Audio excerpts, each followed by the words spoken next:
Y esto es Radio Rebelde, AM740. Ya tenemos a nuestra invitada, que tengo entendido, esta es una primera parte de la entrevista, no sé si habrá más secuencias. Lilia Ferrer, ¿verdad? Es así. ¿Cómo estás? Buenas noches, y ya mismo te dejo en charla, en conversación con Santiago, si no es que se me perdió de ahí, de la imagen. ¿Cómo estás? Saludos, Aniceto, saludos, Santiago. Un gusto estar con ustedes. Gracias. Bueno, genial. No sé qué le ha pasado a Santiago, se me ha ido de la pantalla, pero bueno, contame un poco, Lilia, de qué se trata lo tuyo, que quien te ha más informado en esta cuestión es Santiago, así que contame de qué nos vas a hablar. Ahí volvió Santiago, porque si no ibas a tener que hablar sola. Yo te podía hacer preguntas respecto a lo que vos dijeras, pero no estoy tan informada. Ahí está Santiago. Bueno, Lilia, un gusto que estés presente. Bueno, la idea, para Aniceto, para los oyentes, es, nos conocemos hace varios años con Lilia. Lilia es venezolana, orgullosa de sus antepasados afro, defensora de los derechos de los afroamericanos, digamos. Bueno, América Latina, algunos la llaman Nuestra América, otros Indoamérica, y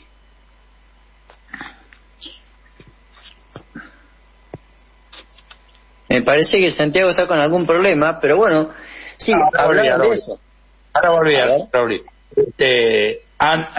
Se le llama América Latina, aparte de América Latina, Nuestra América, que viene de José Martí. Hace 40 o 50 años se le llamaba Indoamérica.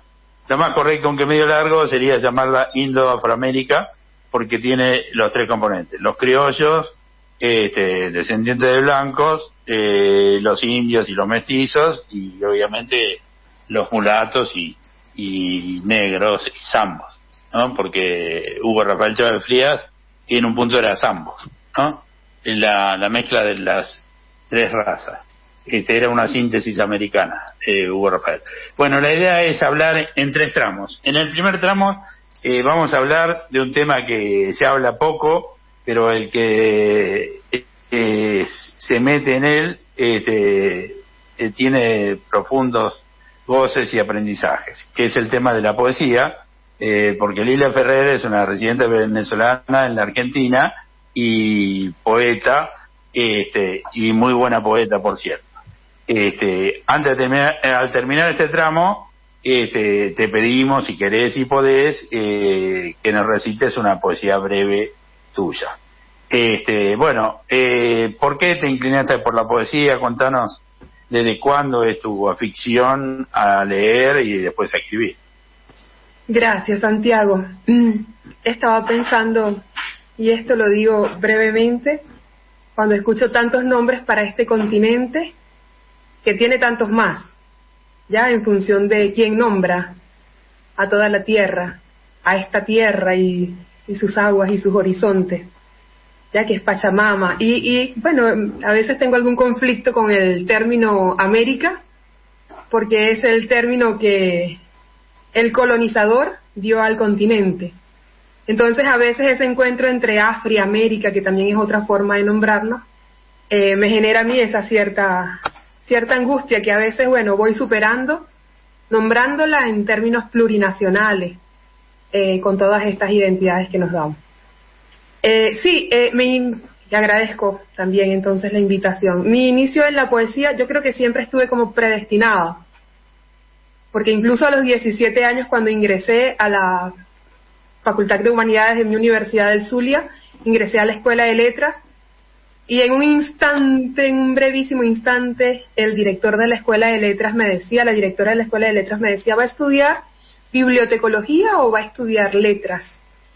Yo decía, bueno, voy a estudiar bibliotecología, porque venía pensando que también quería ser bibliotecaria. También recordaba que el cura del pueblo, el pueblo que fue una plantación de donde yo vengo, provengo de un cumbe negro, donde estuvieron asentados los esclavizados allá en la época colonial, y somos descendientes, con mucho orgullo, de los y las esclavizadas. En ese cumbe, que bueno, primero fue plantación, no hay mucho orgullo en el concepto, en la teoría, en la ideología de la plantación. Primero fue plantación y luego fue una misión, porque así operó en todos estos territorios también el proceso de colonización. Y al frente de las misiones siempre estuvieron, por supuesto, en mi pueblo estuvieron algunos curas. Y el cura del pueblo me decía, bueno, la poetisa Lilia Ferrer, y yo era una niña de 12 años. Por ahí él estaba como anunciando y viendo algunas inclinaciones. Pero bueno, tuvo una gran incidencia también en el proceso de formación, porque siendo un cumbe y siendo descendientes de personas esclavizadas, por supuesto que a nosotros nos tocó bastante difícil en el asunto de la superación de las opresiones históricas de nuestros pueblos negros. No fue la excepción el pueblo del que yo provengo. Entonces mis inicios están por allí, en esa necesidad también, y de esta manera lo cierro, de decir, ¿ya? Porque también el silencio ha sido signo de algunos pueblos, el silencio impuesto, no el silencio ese al que se opta por decisión, sino el impuesto por los que detentan la palabra como mecanismo de poder y también de opresión. Entonces la necesidad de decir, el querer decir, el superar esas formas del silencio histórico también tiene que ver. Y las palabras van saliendo y salen en algunas claves. En este caso la poesía me encontró sensible, me encontró comprometida, me encontró negra, me encontró mujer, me encontró migrante, me encontró madre, me encontró de todas estas formas que bueno, que también son oportunidad, son los lugares los lugares de la enunciación y de la construcción también, y de las identidades múltiples también que habitamos, y que bueno, que nos permiten decir ciertas cosas en ciertas claves. Y la poesía es un arma cargada de presente, también de pasado, aunque a veces duela. El presente también suele ser doloroso, pero también es un arma, una de las armas maravillosas de futuro, cargada de futuro, como dice el poeta. Como decía Gabriel Celas. Lilia, contanos rápidamente, así después nos lees un poema tuyo, algunos de tus poetas predilectos. Qué linda pregunta. Voy a referirme ahora que nombraste a José Martí, me voy a referir a Nicolás Guillén, que estoy segura que Santiago Ali lo conoces. Sí, claro, conoces a Nicolás Guillén, que es uno de mis poetas favoritos, que es el poeta nacional de Cuba. Es un hombre negro, con una poesía maravillosa, pero yo estuve revisándome a mí por qué entonces ese amor por la poesía de Nicolás Guillén.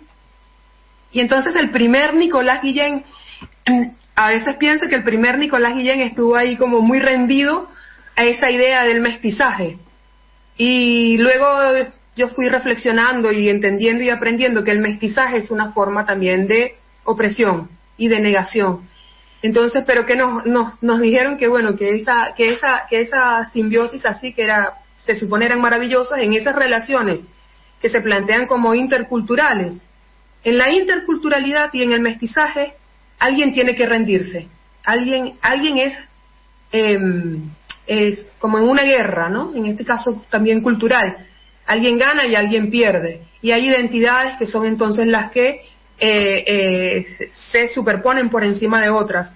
Entonces, en ese vínculo entre lo indio, lo negro y lo blanco, definitivamente el concepto de lo eurocentrado, de lo blancocéntrico, verdaderamente ganó la batalla. Claro. Y hoy le estamos combatiendo. Pero me gusta mucho Nicolás Guillén, entre otros más, muchos, de mi propia tierra, de mi propio pueblo. Algún poema tuyo, porque el reportaje lo vamos a hacer en 3 tramos. De la poesía, después viene otro de la negritud, digamos, que algo ya hablaste, y después el otro sobre Venezuela. Es decir, para hablar de 3 tópicos. Voy a leer un poema. Bueno. No me abre. Tenía un poema inédito Yo clandestina, pero... acá está, abrió. Yo, clandestina. Palabrera de una guerra coagulada en el tiempo, sin fin y sin tregua. Sobreviviente del jardín de los lamentos. Yo, clandestina. Hija del Chocó, de Barlovento. De Ciudad del Sol, de la favela de Canindé. Del retiro de los negros. Yo, clandestina. Abrazada por el delta del río San Juan, espiraleada mi historia en las palmas del Huerregué, riego con mi sangre las tierras de Noanamá, tierras de fuego. Yo, clandestina, diaspórica, en mi propia tierra, marchante de las periferias, apátrida en mi propio cuerpo, desplazada de mi propio credo. Yo, clandestina, desenterrada de la arcilla que esculpe mi cuerpo, rasgada la piel hasta exponer los huesos. Yo, clandestina, cabalgo sin piernas en una bestia de hierro, me extravío, caigo, me levanto de las profundidades de mi propio sueño. Yo, clandestina, invisibilizada en la aritmética del tiempo, contada en crónicas de la desmemoria que no cuentan luego. Yo, clandestina, siembro de flores el mar en honor a Yamayá, en las gargantas del jazmín azul zarpan viajeras, las voces desilenciadas de las hijas y nietas de Yemayá. Yo, clandestina, me levanto, sangro, me libero. Muy linda, muy linda. Esperemos que la publiques a la mayor brevedad, y la difundiremos, obviamente. Bueno, ahora hacemos un corte, pero que tiene que ver con lo que estamos hablando. Supongo que la conocerás, un poema muy conocido, Danza Negra, de Luis Pales Matos, puertorriqueño. Calaboy, bambú, bambú y calabó. El gran cocoroco dice tucutú, la gran cocoroca dice tocotó. Calaboy, bambú, bambú y calabó. Es el sol de hierro que arde en Tombuctú. Es la danza negra de Fernando Po. El cerdo en el fango gruñe, pru, pru, pru. El sapo en la charca sueña, croc, croc, croc. Calaboy, bambú, bambú y calabó. Rompen los jujunes en furiosa U. Los congos trepidan con profunda O. Es la raza negra condulando va en el ritmo gordo del marillanda. Llegan los botucos a la fiesta ya. Danza que te danza, la negra se da. Calaboy, bambú, bambú y calabó. El gran cocoroco dice tucutú, la gran cocoroca dice tocotó. Calaboy, bambú, bambú y calabó. Pasan tierra roja, islas de Betún, Haití, Martinica, Congo, Camerún, las papiamentosas Antillas de Ron y las patualesas islas del volcán que en el grave son del canto se dan. Calaboy, bambú, bambú y calabó. Es el sol de hierro que arde en Tombuctú. Es la danza negra de Fernando Po. El alma africana que vibrando está en el ritmo gordo el marillanda. Calaboy, bambú, bambú y calabó. El gran cocoroco dice tucutú, la gran cocoroca dice tocotó. Calaboy, bambú, bambú y calabó.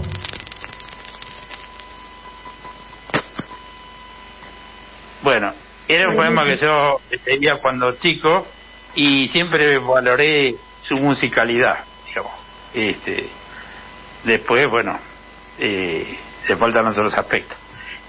Bueno, ahora pasamos a charlar con Lilia Ferrer, que es quien nos acompaña, que es venezolana, es descendiente de afros, reside en la Argentina y es poeta.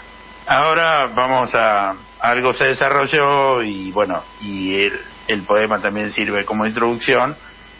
Hablemos de la negritud y sobre todo de la negritud en América y en Venezuela. Y si bien vos lo adelantaste hoy, que en todo proceso de integración hay subordinación porque hay un predominio de alguien, bueno, ¿cómo sentís que tu raza, la raza afro, si va avanzando, va ganando derechos o está estancada todavía? Sí, en primer término, bueno, de vuelta agradecer.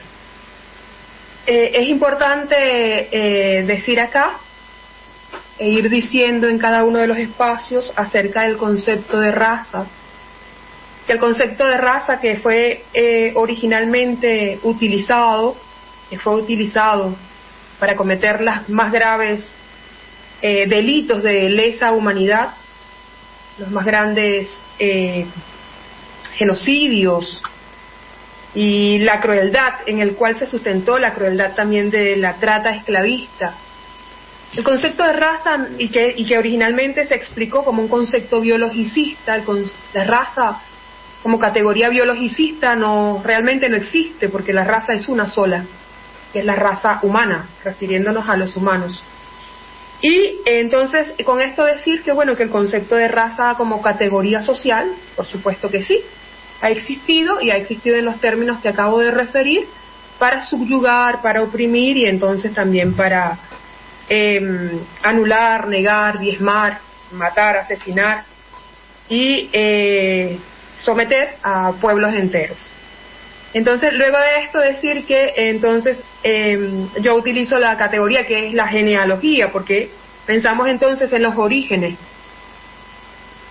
Y pensando en los orígenes, y que por supuesto mi piel habla alto y fuerte sobre mis orígenes, no solamente situados en este continente y en el caso de Venezuela, que es mi gentilicio y es mi origen más inmediato, sino también la genealogía que me anterior, por supuesto, y que nos situó incluso en la tierra en ciertos lugares, porque no es exprofeso, por ejemplo, que la negritud en Venezuela ocupe toda la costa o principalmente la costa, o que esté localizada también en el continente en ciertos lugares, asociada, por ejemplo, al concepto de las plantaciones, como ya lo decía anteriormente, porque para eso fue traída entonces nuestra genealogía fue traída para ser sometida y para ser empleada. Luego vendrían los conceptos, podríamos utilizar los otros conceptos de teorías, por ejemplo, como marxistas o como sobre la mano de obra, ¿no? Esclava que hay una discusión ahí que se plantea, porque la categoría del trabajo, ¿no? Referida a nuestro trabajo esclavo. Pero sobre la negritud en Venezuela y el hecho de, aclarar eso, y luego entonces si hemos venido ocupando ciertos lugares, sí, la lucha ha sido larga.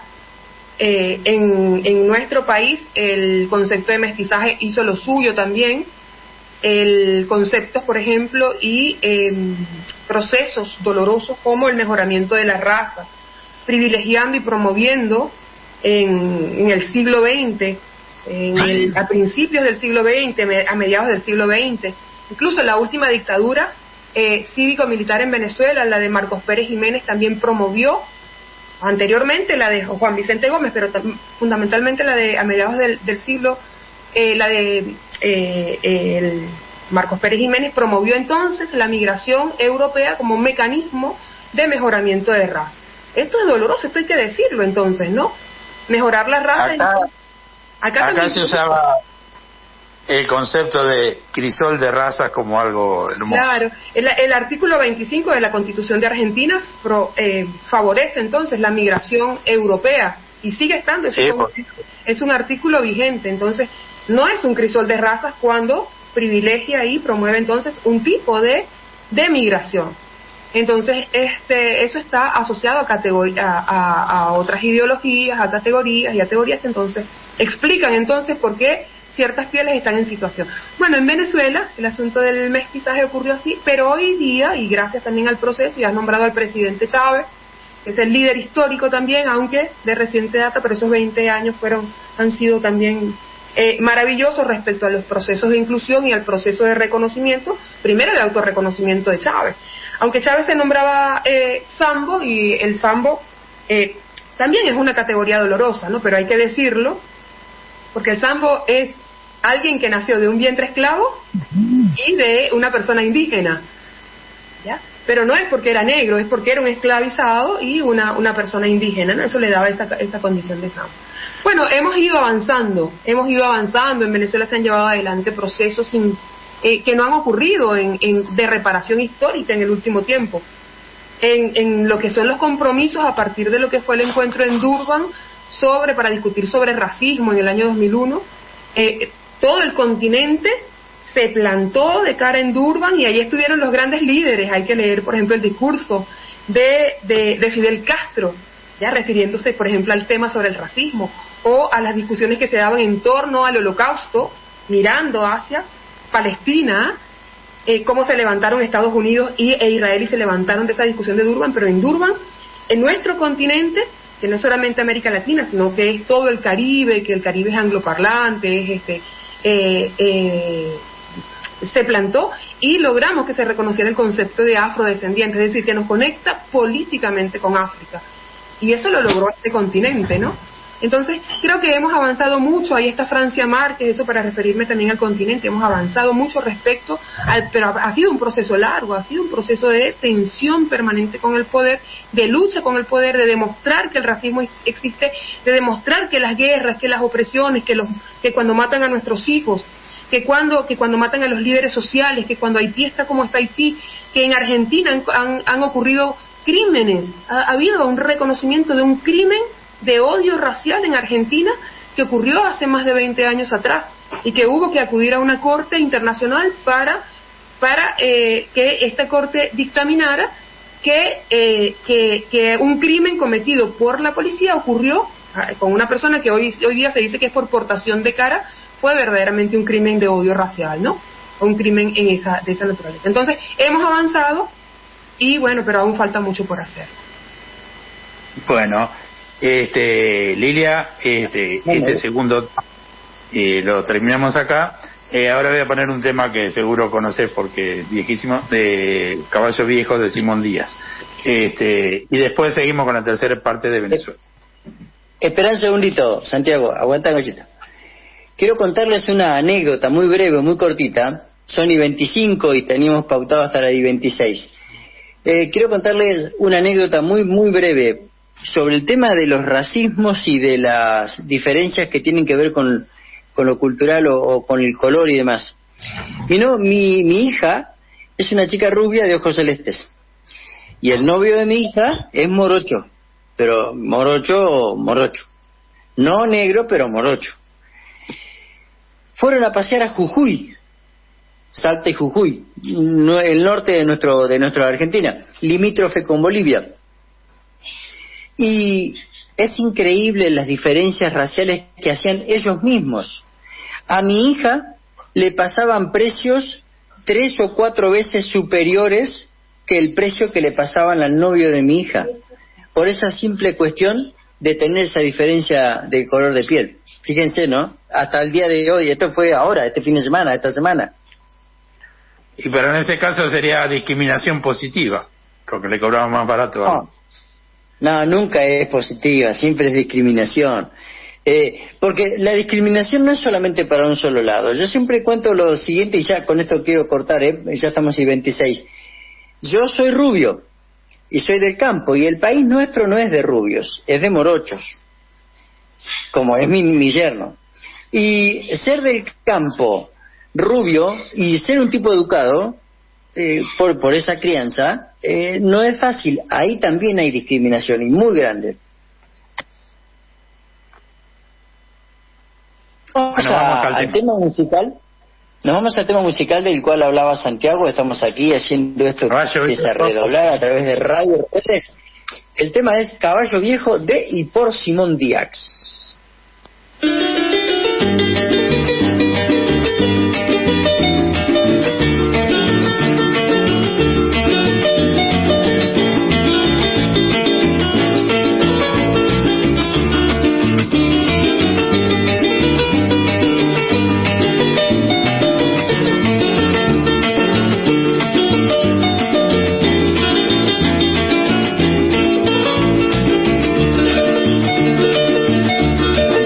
Llega así de esta manera, uno no se da ni cuenta.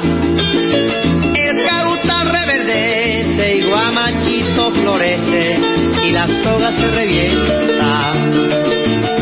Cuando el amor llega así de esta manera, uno no se da ni cuenta. El carutal reverdece y guamachito florece y la soga se revienta. Caballo le dan sabana porque está viejo y cansado, pero no se dan de cuenta que un corazón amarrado, cuando le sueltan las riendas, es caballo desbocado.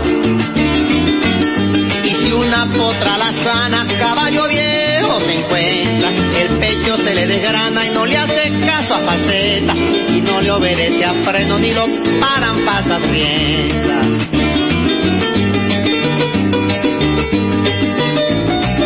Caballo viejo, caracha. No, es que el que se merece la sabana, pues que se la den.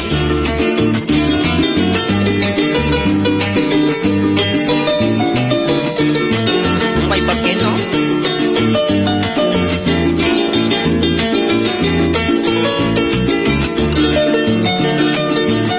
Cuando el amor llega así de esta manera, uno no tiene la culpa. Quererse no tiene horario ni fecha en el calendario cuando las ganas se juntan. Cuando el amor llega así de esta manera, uno no tiene la culpa. Quererse no tiene horario ni fecha en el calendario cuando las ganas se juntan. Caballo le dan sabana y tiene el tiempo contado, y se va por la mañana con su pasito apurado a verse con su potranca que lo tienen barbascao. El potro da tiempo al tiempo porque le sobra la edad. Caballo viejo no puede perder la flor que le dan, porque después de esta vida no hay otra oportunidad.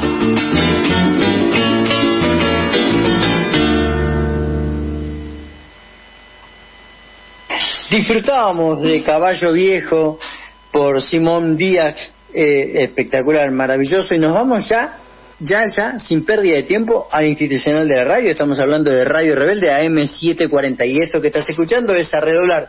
Inmediatamente después continuamos con Lilia Ferrer, que nos está contando cosas hermosísimas, y el poema me encantó, así que espero que escuchemos otro, no sé qué nos depara. Volverá la alegría. No me quiero perder un segundo, así que ya estamos nuevamente, tenemos la suerte, la fortuna de estar con Lilia Ferrer, que está allí mismo, y bueno, la escuchamos a ella. No sé, Santiago, ¿qué decís? Sí,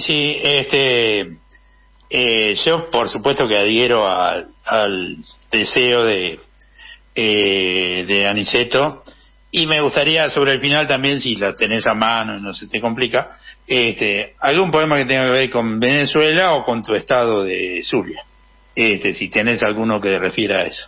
Y bueno, y ahora vamos a hablar del tema de Venezuela, que obviamente que estuvo presente en las dos partes anteriores, pero ahora más en términos políticos, aunque también sociales, qué significa Venezuela en América, la figura de Chávez, la figura de Maduro como continuador, el bloqueo, y ahora el tema del avión, que nosotros por supuesto que estamos con que devuelvan el avión a sus legítimos dueños y que dejen este gobierno que nosotros votamos y que defendimos, que dejen de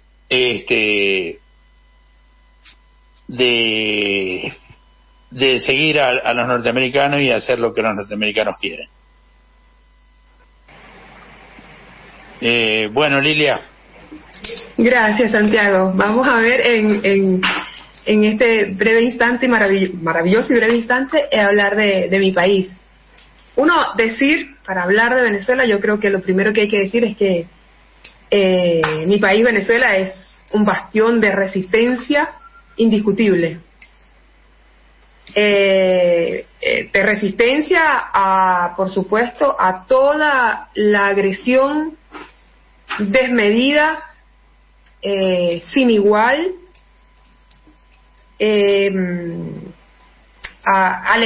que ha intentado aleccionar, disciplinar, someter, pero duramente y gravemente someter a mi país, todo lo que ha sido la arremetida del imperialismo estadounidense y sus atláteres,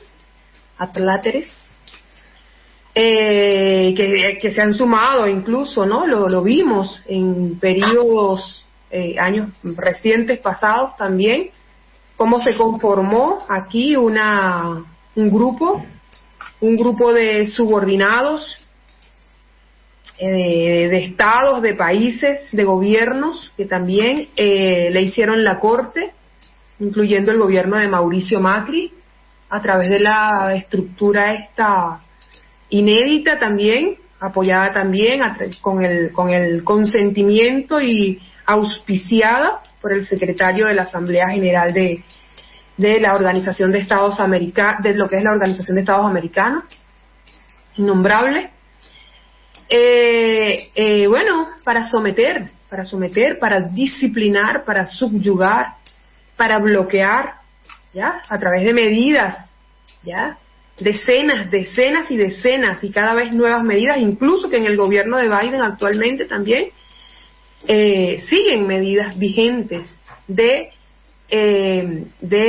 incluso para interrumpir el orden, ¿no? Y quebrar lo que ha sido la voluntad nacional del pueblo de darse primero de elegir a sus gobernantes, de elegir a nuestros gobernantes, y bueno, y de seguir, de continuar con lo que ha sido la promesa y la realización misma maravilloso de lo que fue el proceso constituyente que inició el presidente Hugo Chávez Frías, ya, antes de ser incluso presidente, y que bueno, que en el año 1999 nos dimos el país. Entonces, digo, Venezuela es un bastión de resistencia. Hemos visto las últimas noticias, las más recientes noticias, y estas noticias nos llegaron también después de que se desatara el conflicto, que conocemos también todos, y las graves consecuencias planetarias del conflicto entre Rusia y Ucrania, que sería entre la OTAN y Rusia, ya, la defensa de Rusia ante lo que ha sido la agresión de la OTAN, la embestida también. Y bueno, nos llegaron noticias incluso noticias desde el norte, de lo que ha sido el mejoramiento especialmente económico, de los indicadores económicos de nuestro país. Vimos como en el mes de marzo pasado el gobierno de Biden envió 2 representantes a nuestro país que fueron recibidos en Miraflores. No fueron recibidos Guaidó, que no tiene despacho, sino que fueron recibidos. Algunos nos angustiamos, yo me sentí pero preocupada también por esa visita, pero entendimos también la magnitud, es decir, que pudieran sentarse en Miraflores estos dos representantes que estaban por supuesto, creo que no fue en el mes de marzo, fue después de desatada esta confrontación bélica que estamos viendo, y con la dignidad que caracteriza a mi país también, además de la resistencia, hay que hablar de la dignidad, de la defensa de la soberanía. Yo creo que ningún otro país, a diferencia también de Cuba, ya, pues tenemos que hablar de la resistencia de Cuba y después también de Venezuela, por supuesto, ha hecho gala, ya, y ha dado lecciones planetarias en torno a lo que es la defensa de la soberanía y lo que es la dignidad también de un país, ¿no? Y lo que es la resistencia a estas embestidas. Bueno, decía que bueno, que recibimos con mucha alegría también no el reconocimiento, ¿no? Sino también sabemos de cómo está la lucha interna en el país, cómo están los esfuerzos superlativos, no solamente del gobierno del presidente Nicolás Maduro, sino también de cada una de las venezolanas que queremos construir patria, incluso estando fuera de la propia tierra, porque bueno, quienes queremos construir patria, la tierra nos habita donde quiera que estemos, ¿no? Pero quienes se han quedado en el país también para construir y para levantar desde las cenizas a la patria bolivariana. Y bueno, nos hemos llenado de mucha alegría con esa, no solo con el reconocimiento, sino con algo que ya sabíamos, ¿no? Que estaba mejorando nuestro país. Pero bueno, luego fueron así como validadas, es decir, si lo dice el imperio, la cosa está bien, ¿no? La cosa va como bien. No obstante, por ejemplo, ayer llegó una noticia que es preocupante, y es la escalada, la agresión que ayer nuestra moneda básicamente se devaluó un 10%, ayer miércoles. ¿Ya? No sé cómo están trabajando mediáticamente o cómo, bueno, por ahí lo vi en los medios argentinos, ¿no? Lo vi que de 6.2 del valor del dólar en el mercado ilegal, estaban tasándolo en 8.2, 8.4, ¿no? Por unidad. Esto no es más que la continuidad, también el amague, ¿no? El amague al leccionador, otra vez el ataque a la moneda, que es una de las primeras escaladas que se dan también para tambalear la economía del país y tambalear al... Pero bueno, nuestro país, yo digo que ya ha dado las suficientes muestras de cómo puede emerger y cómo puede sostenerse y defender a la paz. Bueno, si tenés algún poema a mano, recitárnoslo y así damos punto final a la entrevista de hoy, que no va a ser la última. Va a ser. Sí, quiero leer este poema de este libro, que es un poema que no suelo leer, de este libro que es Simba, que tú lo conoces, Santiago, creo que tú lo tienes, que lo publicamos con Sicus en el año 2019, que es poesía también de la resistencia, y como me dijiste que hablara sobre Venezuela, este poemario que está escrito en clave negra, debo decirlo, en alguna otra circunstancia explicaré cómo es eso. Voy a leer un poema que está dedicado a un niño de 13 años, a Brian Principal, quien fue asesinado en el marco de lo que fueron las guarimbas del año 2017 en Venezuela. Fue una arremetida aquí hay una ilustración muy linda de la chica que ilustró este libro, que es Carla Minelli, una chica hermosa que vive aquí en Argentina, y acá se ven los ojos de Chávez. Es como para recordar también que en un complejo de la misión Vivienda, que es una misión hermosísima, cargada de amor, plena de amor, ya donde la vivienda es también un elemento de la dignidad, pues, y del reconocimiento y de la reparación histórica de un pueblo que nunca tuvo nada. Brian lo mataron porque, las hordas antichavistas fueron a atacar a un complejo urbanístico que construyó Chávez, y tirotearon el complejo y mataron a Brian. A Brian Sambanú se llama el poema, Sambanú, y está dedicado a Brian Principal, un niño, el tiempo. Sambanú es un juego atrapado en el tiempo. Sambanú es caricia de una madre y sus juegos. Sambanú dibuja aquí, navega allá. Sambanú es un grito que llora el silencio. Una bala roza el cuerpo. Sambanú clama que se detenga el tiempo. No me dejes morir. Sambanú presiente que se vierten los sueños. De su lado, los hambrientos. De aquella vereda, el desierto. De Yucatán la bala, de Yucatán el desconcierto. Sambanú no logra contener el aliento. Una madre llora a un niño. Sambanú juega a navegar por los cielos. Muy hermoso poema. Te despedimos, te volveremos a invitar en breve para continuar tratando esos temas y otros nuevos pueden ser surgiendo.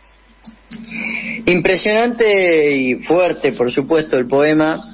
Y lo que te quería decir es que, no sé si lo compartís, pero de todos modos, nosotros acá, obviamente tenemos como amor pasional por Néstor Kirchner y Cristina Fernández de Kirchner. Pero no es menor, por lo menos en mi sentimiento, en absoluto menor, es más... En el mío tampoco. En el tuyo tampoco, por Hugo Chávez Frías. Ese tipo despertó las pasiones más intensas que se puedan despertar en la humanidad. Una maravilla, una locura. Te despedimos. Muchísimas gracias, Lilia, por tu intervención, y espero que prontamente Santiago te invite nuevamente. Gracias, Aniceto. Gracias, Santiago, y gracias a Populismo Acá, y gracias a este programa, y a la audiencia, y por supuesto que a la Radio Rebelde. Un abrazo para ustedes.